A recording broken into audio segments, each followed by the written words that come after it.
A sessão desta quarta-feira se iniciou com a presença do representante do Chopp do Bem, que falou sobre o projeto de arrecadação e destinação para as pessoas atingidas pelas enchentes. Diversas cervejarias da região da Serra Gaúcha se uniram para realizar um evento no dia 25 de maio, onde foram arrecadados mais de 3 toneladas de alimentos não perecíveis. A entidade também vai destinar mais de R$80 mil.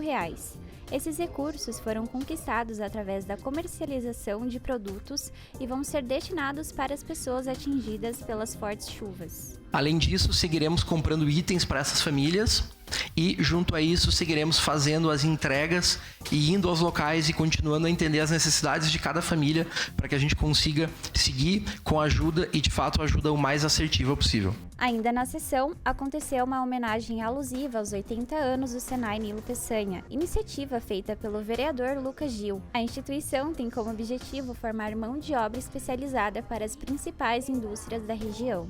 Durante o espaço do Grande Expediente, 4 vereadores ocuparam a tribuna.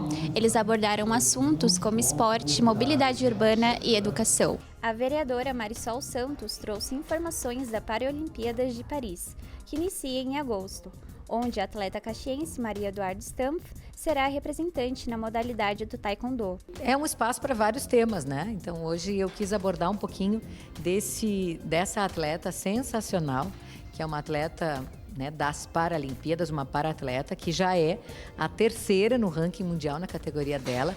Ela é de Itaqui, mas mora há anos em Caxias. A família, aliás, veio para Caxias em busca de mais acompanhamento, tratamento, né, para deficiência.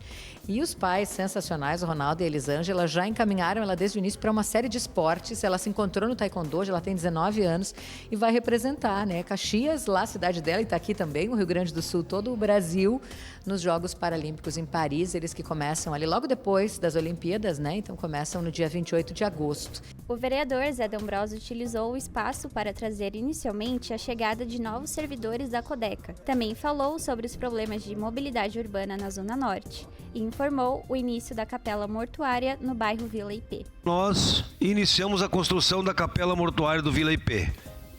Então, mudança de empresas, notificações, alguns acertos que a CEPLAN fez, nós temos aí o início da construção de uma capela mortuária que vai servir a toda a região norte. O parlamentar Lucas Gil abordou o bairro Exposição, destacando a tradição e a modernidade que o bairro possui. Ainda comentou sobre o lucro divulgado de R$1,5 milhão da edição de 2024 da Festa da Uva. Quando a gente fala em Festa da Uva, a gente não fala simplesmente na questão financeira, mas toda a questão imaterial que envolve a festa.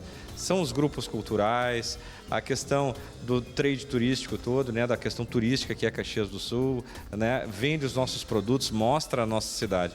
Então a gente celebra esse resultado, que ele é composto, né, de todas as receitas, né, das verbas oriundas da Lei de Incentivo à Cultura Federal e Estadual, e também do repasse da Prefeitura, e também de toda essa questão de bilheterias, né, da própria festa, enfim, dos patrocinadores. O vereador Adriano Bressan falou sobre a mobilidade urbana e principalmente a colocação de redutores de velocidade em vias do município. Ainda em seu discurso, citou as escolas modulares que estão implantadas em Caxias do Sul, que tiveram como referência as construídas em Florianópolis. Essa tecnologia a gente conseguiu trazer para Caxias do Sul. Tem um sistema muito trabalhoso, porque não é só trazer empresa, a gente tem uma questão de Senlic, de poder fazer também todo esse trâmite legal das papeladas, que é muito necessário.